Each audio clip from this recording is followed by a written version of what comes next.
से एक है। यहाँ पर इसके भारी अवसर विद्यमान है। इसलिए अगर कोई भी नई इंडस्ट्री यहाँ पर लगाई जाती है तो ग्रामीण अंचल में 35% की छूट, शहरी में 25% की छूट, किसी महिला अथवा दलित भाई के नाम मेरे अगर लगाई जाती है तो उसको भी 35% की छूट दिए जाने का प्राविधान किया गया है। उसमें भी 10% की सब्सिडी दी जाएगी और ₹1 यूनिट बिजली सस्ती। अभी जीएसटी में रजिस्टर्ड व्यापारियों को 10 लाख रुपए की सहायता राशि दिए जाने का प्राविधान, दुर्घटना में मृत्यु की दशा में उनके परिवार को सहयोग के रूप में दिए जाने का प्राविधान माननीय मुख्यमंत्री जी ने किया है। इसके अतिरिक्त प्रत्येक कमिश्नरी स्तर पर खाद्य सुरक्षा और औषधि प्रशासन के माध्यम से आम जनता को उचित सामान सही गुणवत्ता का मिले, एक लैब स्थापित करने का कार्य प्रत्येक जिलों में जन समस्याओं के निस्तारण के लिए अधिकारियों के साथ साथ उद्यमियों के लिए विशेषकर एक नोडल एसपी जो एडिशनल एसपी स्तर का होगा, अगर जिले में एसएसपी है तो एसपी स्तर का होगा, अगर पुलिस आयुक्त व्यवस्था है तो अपर पुलिस आयुक्त अथवा पुलिस उपायुक्त स्तर का अधिकारी एक नोडल अधिकारी के रूप में नामित किया गया है पूरे प्रदेश में, जिसकी प्रतिमा मॉनिटरिंग, और एक एडीएम स्तर का अधिकारी मासिक जन समस्याओं के व्यापार बंधु और उद्योग बंधु की समस्याओं के निस्तारण के लिए दिया गया है। प्रतिमाह वो उन समस्याओं का निस्तारण करेंगे और उसकी सूचना बोर्ड में देंगे, और अगर कोई समस्या ऐसी है जो कमिश्नरी स्तर से निस्तारित होने वाली है, उनके स्तर की नहीं है, तो दूसरे माह में उसका निस्तारण हो जाना चाहिए। प्रत्येक 3 माह में बोर्ड और माननीय मुख्यमंत्री जी इन सारी घटनाक्रम का समीक्षा करेंगे। अगर कोई अधिकारी इसमें दोषी पाया जाता है उसके खिलाफ कार्रवाई करने में भी जरा सी देरी नहीं की जाएगी।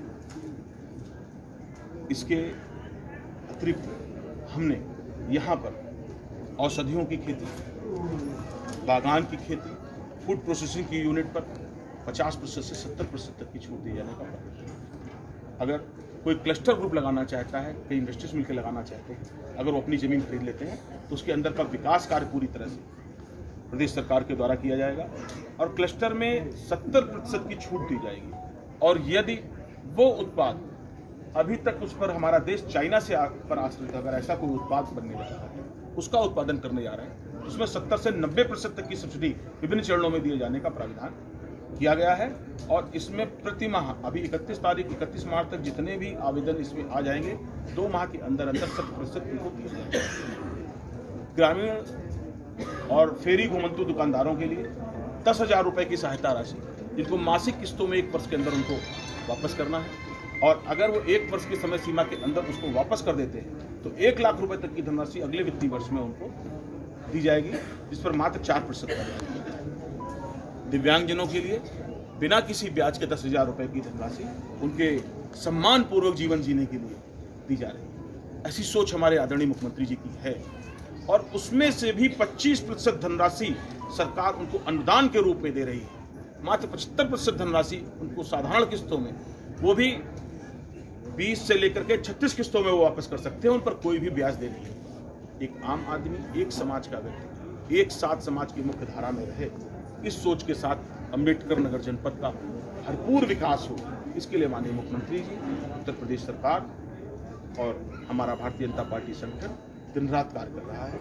और यहाँ से आने वाली, यहाँ पर मैं कह सकता हूँ कि यहाँ रोजगार और उद्योगों का एक बड़ा हब यहाँ पर बन करके तैयार होगा, और पूरे देश के नौजवान यहाँ पर नौकरी करने के लिए और अपना स्थान ढूंढने के लिए अवश्य है। मुख्यमंत्री की निगाह में अम्बेडकर नगर प्रिय काम करेंगे, तो सबसे विकास के जहाँ मुद्दा था, सबसे मेन स्वास्थ्य और शिक्षा, तो आपकी सरकार द्वारा विशेष तौर पर अम्बेडकर के लिए क्या किया गया है अम्बेडकर नगर में स्वास्थ्य और शिक्षा? पूरे हमने इसके संबंध में पूरे प्रदेश में, आपको पता है अम्बेडकर पूरे प्रदेश में शिक्षा के क्षेत्र में अम्बेडकर नगर में भी लागू है। ऐसा नहीं है कि जो अगर पूरे प्रदेश में लागू है अम्बेडकर नगर में लागू नहीं है, और अम्बेडकर नगर में अगर लागू है तो किसी दूसरे प्रदेश के दूसरे हिस्सों में लागू नहीं है। मैंने बताया उच्च शिक्षा के लिए मैंने अत्यंत उन परिवारों की भी माननीय मुख्यमंत्री जी की चिंता से आपको अवगत कराया जो दिहाड़ी मजदूर दैनिक मजदूरी का कार्य कर रहे हैं। उनको ब्याज मुक्त 20,000 रुपये से उनको मात्र रजिस्ट्रेशन करा लेने, 20,000 रुपये से लेकर 2 लाख रुपये तक उच्च शिक्षा का सुविधा में सहयोग दिए जाने का प्रावधान किया गया है, जो उनको ब्याज मुक्त मासिक किस्तों पर मात्र। इसके अतिरिक्त अगर इंटरमीडिएट तक की शिक्षा बालिकाओं के लिए पूरी तरह से निःशुल्क है। आपको ये पहले से ही पता है। हमने प्रतिभा को और अधिक विकसित करने के लिए जिलाधिकारी और कमिश्नर और वरिष्ठ पुलिस अधीक्षक जैसे वरिष्ठ अधिकारियों की कोचिंग दे करके बच्चों को प्रतियोगी परीक्षाओं को तैयार करने की योजना पूरे प्रदेश में लागू करी है। वो अम्बेडकर नगर में भी लागू करी है, जिसके अंतर्गत मेधावी बच्चों को उनकी इच्छा अनुसार अपना कैरियर चुनने का पूरा अवसर मिलेगा और उनकी शिक्षा दीक्षा का कार्य राज्य सरकार देगी। Sir, one district one product के लिए टांडा को बुनकर के रूप में चुना गया है, लेकिन आज तक मैं एक मार्केट नहीं बन पाया है बुनकरों के लिए, क्या किया जाए?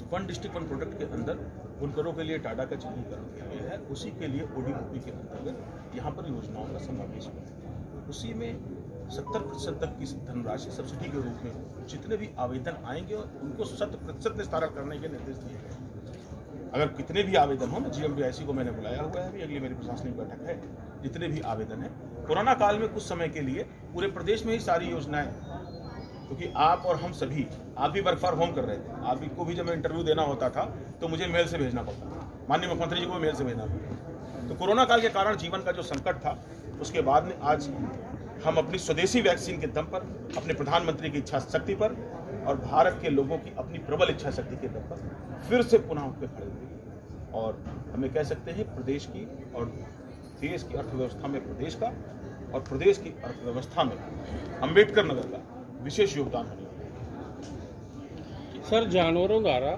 जो किसान परेशान हो रहे हैं, जिनकी खेती जानवर खा ले रहे हैं, क्या उनके लिए भी कोई सहायता राज्य है सरकार द्वारा? तमाम जानवर जो है अपना सुनिए, तमाम जानवर ऐसे भी हैं कि जो नुकसान कर दिए हैं, पूरा मैं जो कह रहा हूँ सुनिए, लोग खेत की जुताई तक कर दे रहे हैं। जानवरों के पालन पोषण के लिए गाँवों को 900 रुपये प्रति गाय चारे के रूप में दिए जाने की व्यवस्था पालन पोषण सर अलग चीज प्रदेश सरकार ने करी है। फसल इसके अतिरिक्त अगर फसल की कोई फसल में कोई नुकसान होता है, इसके लिए फसल दुर्घटना बीमा योजना पूरी तरह से लागू कर दिया गया है। आवेदन करने वाले सभी किसानों को किसान क्रेडिट कार्ड मात्र 4% की धनराशि पर 2 लाख रुपए तक की सहायता, 5 लाख रुपए तक की सहायता, 20 लाख रुपए तक की सहायता उपलब्ध कराए जाने का प्रावधान कर दिया गया है। गौ सेवा आयोग के माध्यम से चारागांव किसानों के खेतों में अतिरिक्त चारा 100% खरीदे जाने के आदेश दिए गए। सर, चारे की बात मैं नहीं कह रहा हूँ, कुछ किसान ऐसे हैं जो अपनी खड़ी खेती जो है इस समय ट्रैक्टर से जुतवा दे रहे हैं। आए दिन आप जो है पेपर अखबार के माध्यम से पढ़ते होंगे। तो मैंने आपको, आपने सुना नहीं सर, अगर किसान